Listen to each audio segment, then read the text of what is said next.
큰 은혜가 되신 줄로 믿습니다. 오늘 우리 교회 64번째, 64번째 생일을 맞아서 우리 하나님의 전에 나오신 여러분들에게 하나님의 크신 은혜와 축복과 평강과 기쁨이 넘치기를 주의 이름으로 간절히 축복합니다.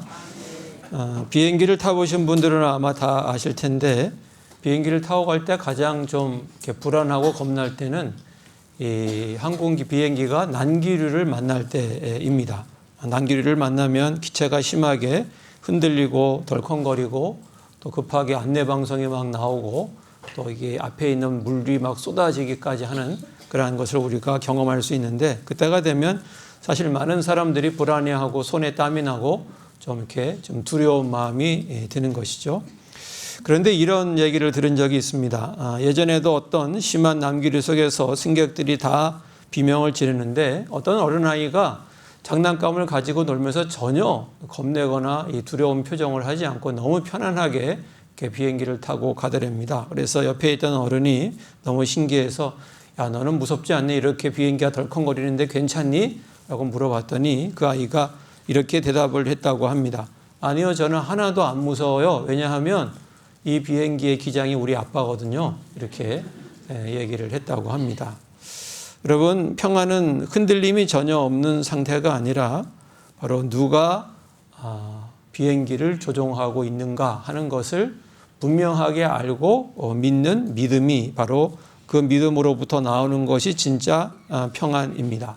아버지가 우리 비행기를 지금 조종하고 있다, 조종권을 붙잡고 있다 하는 것을 분명히 알고 있기 때문에 어떤 상황에서도 아빠가 이 항공기를 안전하게 잘 운행을 하고 또 착륙하게 할 거라는 것을 믿고 평안 가운데 지날 수 있는 것이죠. 저는 64년 우리 성동중앙교회 역사가 바로 이와 같지 않을까 생각을 합니다. 지난 64년간의 우리 교회가 지나온 역사, 그 비행이 순탄하기만 했겠습니까? 때로는 재정의 난기류를 만나기도 했을 것이고, 때로는 시련의 폭풍우를 뚫고 와야 했기도 했을 것이고, 때로는 덜컹거릴 때도 있었고, 또 때로는 아찔한 순간도 있었을 것입니다. 하지만 우리 교회가 추락하지 않고 지금 여기까지 올 수 있었던 것은 하나님께서 그 조종관을 꽉 붙잡고 계신 줄로 믿습니다. 그것 때문에 주님께서, 우리의 기장 되시는 그 하나님께서 한순간도 놓지 않고 그 조종관을 붙들고 지금까지 인도에 오셨기 때문에 이렇게 우리 교회가 건강하게 서 계신 줄로 믿습니다. 그 하나님께 모든 감사와 찬송과 영광을 돌려드립니다. 그런데 지금 우리 교회가 속한 노회, 또 우리 한국에 있는 모든 교회들, 어쩌면 세계의 모든 교회들이 강력한 난기류를 만나고 있습니다. 솔직히 지금 한국교회는 위기고, 또 한국교회 가운데 한 교회인 우리 성동중앙교회도 여기에는 예외가 아닙니다. 세상은 변했고 또 교회를 향한 시선이 점점 차가워지고 있습니다. 인구가 점점 줄어서 젊은 사람들의 인구가 점점 주는 것을 보게 됩니다. 얼마 전에 우리 성동초등학교에 새로운 입학생이 한 명도 없다 하는 그런 안타까운 소식을 듣기도 했습니다. 그래서 젊은 사람들의 자리가 점점 비어져 가는 것을 보게 됩니다. 마치 비행기가 심하게 요동치듯이 과연 교회가 끝까지 살아남을 수 있을까? 계속 앞으로도 교회가 서 있을 수 있고 계속 유지될 수 있을까 하는 불안감이 우리에게 있습니다. 아무리 애를 써도 기체의 흔들림이 멈추지 않을 것 같은 그러한 불안감이 우리 가운데 있는 것입니다. 오늘 우리가 읽은 이 본문 창세기 46장에 우리와 같이 인생 최대의 난기류를 만난 사람이 등장하는데 바로 이 야곱입니다. 그는 지금 인생의 황혼기인 130세입니다. 그런데 그에게 엄청난 위기가 닥쳤는데 그것은 바로 그가 살고 있는 가나안 땅에 기근이 들어서 먹을 양식이 없어졌다고 하는 것입니다. 살기 위해서는 정들었던 그 가나안 땅을 떠나서 낯설고 두려운 땅, 하지만 양식이 있는 애굽 땅으로 이민을 가야 하는 그런 상황이 그에게 있었습니다. 우리 창립 64주년을 맞는 오늘 이 위기의 난귀류 속에 있는 우리 교회를 향해 하나님께서 무엇을 말씀하시는지 오늘 야곱이 만난 그 위기, 기근을 만난 그 위기를 어떻게 헤쳐가는지 또 그에게 하나님께서 무엇이라고 말씀하시는지 함께 살펴보면서 하나님이 오늘 우리에게 주시는 그 말씀을 짐작하고 그 은혜 가운데 나가는 우리 모두가 되시기를 예수님의 이름으로 간절히 축복합니다. 첫 번째 우리가 살필 것은 우리는 두려움을 넘어서 하나님께서 인도하시는 그 길로 나아가야 한다는 것입니다. 우리가 오늘 읽은 말씀 창세기 46장 1절부터 우리 3절 앞부분까지 말씀을 다시 한번 같이 읽겠습니다. 이스라엘이 모든 소유를 이끌고 떠나 브엘세바에 이르러 그의 아버지 이삭의 하나님께 희생제사를 드리니 이스라엘에게 나타나 이르시되 야곱아 야곱아 하시는지라. 야곱이 이르되 내가 여기 있나이다 하매 하나님이 이르시되 나는 하나님이라 내 아버지의 하나님이니 애굽으로 내려가기를 두려워하지 말라. 오늘 본문에 보면 야곱이 이제 자기가 살던 그 지역을 떠나서 가나안을 떠나서 이제 양식이 있는 애굽으로 내려가다가 브엘세바라고 하는 지역에서 멈추게 됩니다. 이 브엘세바는 이제 가나안의 남쪽 끝 부분입니다. 여기를 지나가면 이제 가나안 지역을 벗어나서 다른 지역으로 들어가게 되는 것입니다. 야곱은 이 국경선 앞에서 주저앉아서 하나님께 예배하고 제사를 합니다. 왜 그랬냐면 그의 영혼 깊은 곳에 두려움이 있었기 때문입니다. 야곱이 가졌던 두려움은 한 세 가지 정도로 우리가 얘기할 수 있는데 첫 번째는 약속의 땅을 떠나는 것에 대한 죄책감입니다. 할아버지 아브라함과 아버지 이삭에게 가나안은 생명과 같은 땅이었습니다. 특별히 아버지 이삭이 흉년이 들었을 때 하나님은 이삭에게 애굽 땅으로 내려가지 말라고 말씀을 한 적이 있었습니다. 야곱은 생각을 했을 것입니다. 내가 지금 살겠다고 이 하나님이 약속하신 하나님이 허락하신 이 약속의 땅 가나안을 버리고 이 애굽으로 가는 것이 과연 맞는 것인가? 이것이 신앙적으로 합당한 것인가? 이것이 혹시 불신앙은 아닌가 하는 그러한 두려움이 야곱에게 있었습니다. 두 번째 그의 두려움은 또 뭐냐면 이 애굽 문화에 동화되지 않을까 하는 그러한 두려움이었습니다. 애굽은 그 당시 거대한 제국이었고 화려한 문화와 우상이 가득한 곳입니다. 그런데 우리 자녀들이 애굽에 갔을 때 저 애굽의 그 문화에 물들어서 하나님을 잊어버리지는 않을까? 애굽 사람들처럼 우상을 섬기는 사람이 되지는 않을까 하는 그러한 염려가 야곱에게 있었던 것입니다. 그리고 마지막 세 번째 야곱의 두려움은 객사에 대한 두려움입니다. 그의 나이가 130세였습니다. 이제 지금 떠나면 다시 가나안으로 돌아온다는 것은 거의 불가능한 일이었습니다.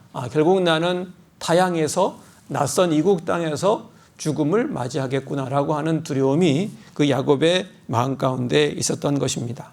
여러분, 그런데 이 야곱의 두려움은 바로 오늘 우리가 가진 두려움이기도 합니다. 지금 한국 교회는 많은 위기 가운데 있는데 그 위기 가운데 가지는 두려움은 뭐냐면 이 위기를 타개해야 되고 위기를 해결해야 되는데 그 길은 뭔가 변화해야 한다는데 모든 사람들이 무의식적으로 다 알고 받아들이고 있습니다. 그런데 변화하려니까 이 본문의 야곱처럼 여러 가지 두려운 마음이 드는 것입니다. 첫 번째 두려움은 본질을 잃을까 두려워하는 것입니다. 교회가 이런저런 형식을 바꾸고 양식을 바꾸고 방식을 바꾸고 문화를 바꾸면 혹시 이렇게 바꾸다가 복음의 진리까지 바꾸어서 훼손되는 것은 아닌가 하는 그러한 두려움이 있는 것입니다. 너무 세속적으로 변하는 건 아닐까? 혹시 이 변화하다가 변질되어 버리는 것은 아닐까 하는 그러한 두려움이 있습니다. 두 번째 두려움은 정체성에 대한 두려움이죠. 세상으로 돌아가라고 하는데 세상으로 들어갔다가 오히려 교회다움을 잃어버리는 것은 아닐까 겁이 나는 것입니다. 옛날 방식대로 우리끼리 모여 있는 게 안전하지 않을까 하는 생각이 우리를 붙잡게 되는 것입니다. 그리고 마지막 세 번째 두려움은 상실에 대한 두려움이죠. 뭔가 괜히 새로운 시도를 했다가 그나마 남아있는 교인들마저 교회를 떠나게 되면 어떡할까 하는 그러한 두려움이 있게 되는 것입니다. 그래서 우리는 브엘세바에 멈춰서서 익숙한 과거를 붙들고 있는지도 모릅니다. 여기가 좋사오니 하며 안주하고 싶어 하는 것입니다. 바로 이렇게 야곱이 두려워할 때 하나님께서 그에게 말씀하십니다. 우리가 아까 읽었지만 다시 한번 읽겠습니다. 46장 3절 말씀입니다. 같이 읽겠습니다. 나는 하나님이라 내 아버지 하나님이니 애굽으로 내려가기를 두려워하지 말라. 하나님은 야 내가 약속한 가나안 땅을 왜 떠나려고 그러느냐? 떠나지 마라 라고 말씀할 것 같은데 하나님은 뭐라고 말씀하시냐면 애굽으로 가라고 말씀을 하고 있습니다. 두려워하지 말고 내려가라고 얘기하고 있습니다. 기근이 들었는데 가나안 땅에 계속 머무는 것은 믿음이 아니라 고집이고 거기에 계속 있으면 곧 먹을 것이 없어서 죽음을 당하게 되는 것이 그 당시 야곱의 상황이었습니다. 하나님께서는 애굽으로 내려가는 것이 내가 사는 길이고 그리고 그것이 바로 나의 하나의 전략인 것을 주님께서는 그에게 말씀하신 것입니다.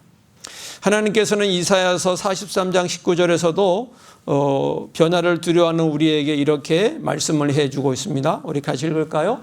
보라 내가 새 일을 행하리니 이제 나타낼 것이라 너희가 그것을 알지 못하겠느냐?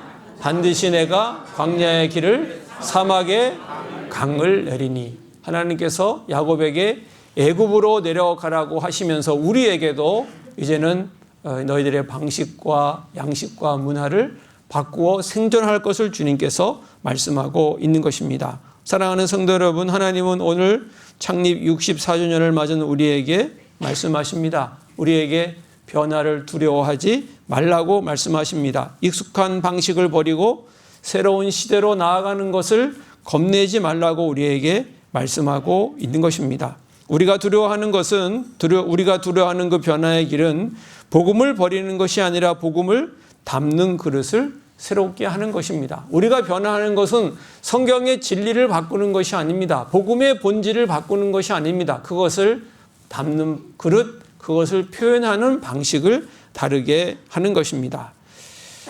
야곱이 브엘세바를 떠나야 요셉을 만날 수 있었던 것처럼 우리 교회도 익숙한 과거를 떠나야 하나님이 예비하신 미래를 만날 수가 있습니다. 변화는 하나님이 명하신 새로운 순종인 것입니다. 여러분, 우리가 지금 어디에 머물러 있습니까? 옛날이 좋았는데 예전 방식이 편했는데라며 머뭇거리고 있지는 않습니까? 이 시간 그 변화에 대한 두려움을 다 내려놓으시고 믿음의 발걸음을 떼어 놓기를 원합니다. 생존을 위해 그리고 부흥을 위해 하나님이 이끄시는 그 변화의 길로 나가는 우리 모든 믿음의 사람들, 우리 교회가 될 수 있기를 예수님의 이름으로 간절히 축복합니다.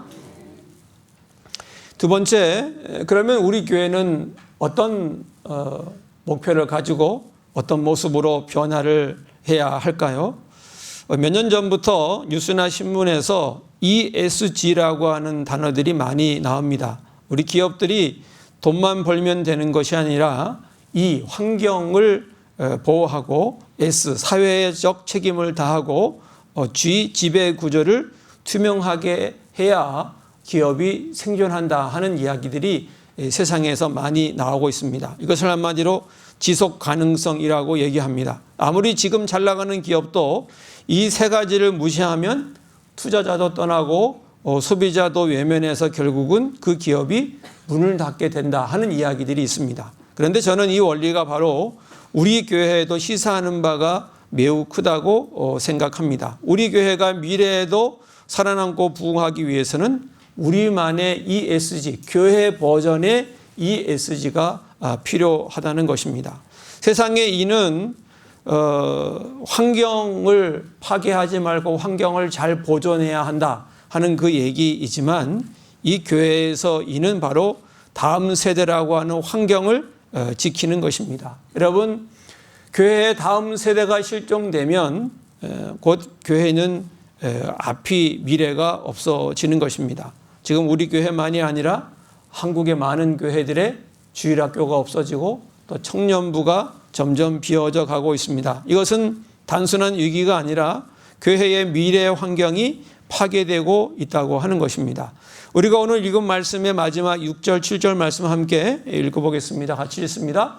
그들의 가축과 가나안 땅에서 얻은 재물을 이끌었으며 야곱과 그의 자손들이 다 함께 애굽으로 갔더라. 이와 같이 야곱이 그 아들들과 손자들과 딸들과 손녀들 곧 그의 모든 자손을 데리고 애굽으로 갔더라. 여기 보면 야곱이 혼자 목숨을 부지하기 위해서 혼자 애굽으로 간 것이 아닙니다. 야곱은 아들, 딸들 데리고 갔고 손자와 손녀까지 다 데리고 그는 애굽으로 갔습니다. 왜 그렇습니까? 자녀들이 없으면 손자, 손녀들이 없으면 애굽에서의 이스라엘의 미래는 없기 때문입니다. 우리 교회가 지속 가능하려면 어른들만 은혜 받는 교회가 되는 것이 아니라 우리 모든 세대들이 은혜 받는 교회가 되어야 합니다.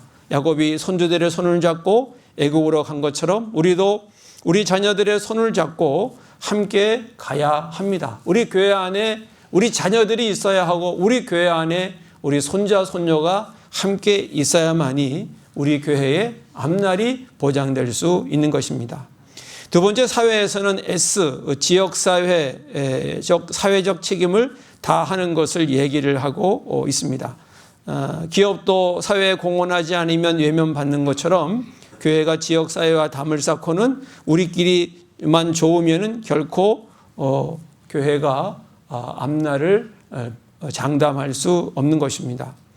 여러분, 야곱의 아들 요셉을 보면 그는 애굽 사람들을 기근해서 구원했습니다. 덕분에 야곱 가족들은 애굽 왕 바로와 백성들의 환대를 받으며 고센 땅에 정착할 수 있었던 것입니다.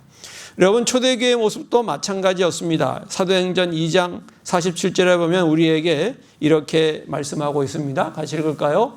하나님을 찬미하며 또 온 백성에게 칭송을 받으니 주께서 구원받는 사람을 날마다 더하게 하시니라. 교회가 속한 그 지역 사람들에게 칭송을 받으니까 구원받는 사람을 하나님께서 그 교회에 더해 주셨다고 이렇게 말씀을 하고 있습니다. 우리 교회가 이 지역사회에 없어서는 안 되는 좋은 이웃이 되기를 원합니다. 이웃 그리고 우리 지역사회에 친구가 되어주는 그러한 교회, 필요한 교회가 될 수 있기를 원합니다. 사회적 책임을 다하는 우리 교회가 되어서 우리 교회가 부흥하는 역사가 있게 되기를 예수님의 이름으로 축복합니다. 마지막 세 번째는 G인데, 기업은 투명한 경영을 이렇게 이야기를 합니다. 그런데 교회에서의 이 G는 바로 하나님의 통치를 회복하는 것, 교회의 주인이 하나님이라고 하는 것을 다시 회복하는 것입니다. 여러분이 잘 아는 것처럼 교회의 주인은 목회자가 아닙니다. 교회의 주인은 장로님들도 아니고 교회의 주인은 교회 안에 그 누구도 아닙니다. 오직 예수 그리스도 그분이 우리 교회의 주인이신 줄로 믿습니다. 야곱이 부엘세바에서 가장 먼저 한 일이 뭡니까? 하나님께 희생 제사를 드렸습니다. 그는 중요한 결정을 앞두고 하나님께 예배하며 하나님이 하시는 말씀을 듣고자 하였습니다. 이것이 바로 하나님의 주인 되심을 회복하는 것입니다. 오늘날 교회들이 왜 무너집니까? 사람이 주인 노릇하려다가 갈라지고 싸우는 것입니다. 우리는 민주주의가 아니라 신본주의로 돌아가야 합니다. 모든 결정 앞서 기도가 있어야 되고 말씀이 기준이 되는 교회, 그런 교회는 계속 지속 가능하게 되는 줄로 믿습니다. 사랑하는 성도 여러분, 세상에서 ESG를 얘기하는데 바로 우리 교회도 이것을 신앙적으로 잘 적용을 해서 다음 세대라고 하는 이 생태계를 잘 보존하고 그리고 세상을 섬기는 교회가 되고 그리고 하나님만이 주인 되시는 그러한 교회를 이루어서 지속 가능한 교회, 지속 가능한 우리 성동중앙교회가 되는 역사가 우리 가운데 있게 되기를 예수님의 이름으로 간절히 축복합니다. 마지막 세 번째는 이렇게 변화로 나아가는 야곱에게 하나님께서 함께해 주시고 부흥을 약속하셨다는 것입니다. 우리가 읽은 말씀 3절과 4절 말씀 다시 함께 읽겠습니다. 하나님이 이르시되 나는 하나님이라 내 아버지의 하나님이니 애굽으로 내려가기를 두려워하지 말라. 내가 거기서 너로 큰 민족을 이루게 하리라. 내가 너와 함께 애굽으로 내려가겠고 반드시 너를 인도하여 다시 올라올 것이며 요셉이 그의 손으로 내 눈을 감기리라 하였더라. 오늘 본문에서 가장 은혜로운 말씀은 그 거룩하신 하나님께서 야곱과 함께 애굽에 내려가겠다고 하신 것입니다. 하나님이 나는 못 떠난다. 나는 여기 있을 테니까 너 혼자 다녀와라 라고 하나님이 말씀하신 것이 아니라 하나님께서 짐을 싸고 야곱과 함께 애굽으로 내려가겠다고 말씀하신 것입니다. 그 당시 사람들의 생각은 이 신은 거룩한 땅 신전에만 머무는 것으로 생각을 했습니다. 그런데 하나님께서는 야곱과 함께 애굽에 내려가시겠다고 말씀하시는 것입니다. 하나님께서는 우리가 변화의 길로 나갈 때 우리와 동행하시고 우리와 함께 해주십니다. 그리고 야곱에게 약속하신 얘기가 거기서 너로 큰 민족을 이루게 하겠다고 말씀하셨습니다. 단지 생존을 위해서 가는 것이 아니라 하나님의 계획은 거기서 큰 부흥이라고 하는 것입니다. 애굽은 이스라엘이라는 위대한 민족을 탄생시키는 하나님의 인큐베이터였던 것입니다. 오늘 하나님께서 우리 성동중앙교회도 동일하게 약속하시는 줄 믿습니다. 사랑하는 성동중앙교회야, 시대가 변해서 두려우냐, 교인들이 줄어들까 봐 겁이 나느냐 걱정하지 마라. 내가 이 시대의 변화에 맞춰 갱신하고 세상 속으로 내려갈 때 내가 너와 함께 해주겠다. 그리고 너를 새롭게 해주겠다. 영적으로 부흥시켜 주겠다. 우리에게 말씀해 주시는 줄로 믿습니다. 하나님은 우리 교회가 단순히 이 위기에서 살아남는 것만을 원하지 않습니다. 주님께서 오늘 야곱에게 약속하신 것처럼 하나님께서 우리 이러한 일들을 통해서 우리 교회를 부흥시켜 주실 줄로 믿습니다. 정말 좋은 교회, 복된 교회, 진짜 주님께서 말씀하시는 그러한 교회로 만들어 가주실 줄로 믿습니다. 예수님께서 이 세상을 떠나실 때 제자들에게도 똑같은 약속을 해 주셨습니다. 그들을 험난한 세상에 파송하시면서 주신 지상명령의 맨 마지막에 예수님께서 이렇게 말씀하셨는데, 마태복음 28장 20절 말씀입니다. 같이 읽을까요? 내가 너희에게 분부한 모든 것을 가르쳐 지키게 하라. 볼지어다 내가 세상 끝날까지 너희와 항상 함께 있으리라 하시니라. 우리가 위기에 서 있을지라도 주님은 우리와 항상 함께 해주시겠다고 약속해 주셨습니다. 이야기를 하나 하고 설교를 마무리하려고 합니다. 미국의 어느 슬럼가에 알코올 중독자가 살고 있었습니다. 그의 집은 온갖 쓰레기로 가득 차 있었고 그의 인생은 엉망진창이었습니다. 가족들도 모두 그 사람을 포기한 상태였습니다. 그런데 그가 어느 날 길을 가다가 누군가에게 아주 예쁜 장미꽃 한 송이를 선물을 받았습니다. 그런 그 장미꽃을 들고 와서 집으로 가지고 와서 식탁 위에 있던 아주 더럽고 낡은 물병에 그 장미꽃을 꽂아 놓았습니다. 그런데 가만히 보니까 장미는 너무나 아름답고 예쁘고 고귀해 보이는데 그 꽂아둔 물병이 그 알코올 중독자 눈에 너무 더러워 보이는 것입니다. 그래서 너무 어울리지 않는구나. 그래서 그 물병을 깨끗하게 씻어서 거기에다가 장미를 꽂아 놓았습니다. 그러니까 이 장미와 물병이 아주 잘 어울려 보였습니다. 그런데 조금 있다 보니까 이번에는 뭐가 눈에 거슬리기 시작하냐면 먼지가 가득 묻어 있는 그 식탁이 눈에 거슬리는 거예요. 물병과 장미는 예쁘고 깨끗한데 그 물병이 놓여있는, 꽃병이 놓여있는 이 식탁이 먼지가 잔뜩 앉아있고 얼룩이 있고 하는 그것이 그 알코올 중독자의 눈에 거슬렸습니다. 그래서 그는 그 행주를 가지고 와서 식탁을 깨끗하게 닦았습니다. 이제 식탁이 깨끗해졌고 그 위에 얹혀져 있는 물병과 장미가 아주 아름답게 어울리게 보였습니다. 그런데 잠시 후에 그는 식탁과는 이 지저분한 바닥이 어울리지 않는다는 것을 알게 되었습니다. 식탁과 물병과 장미는 좋은데 그 식탁이 놓여있는 그 바닥이 너무너무 지저분하고 쓰레기로 가득 차 있는 모습을 보게 돼서 또 그는 빗자루를 들고 온 집을 청소하고 쓰레기를 다 정리해서 다 밖에 내놓았습니다.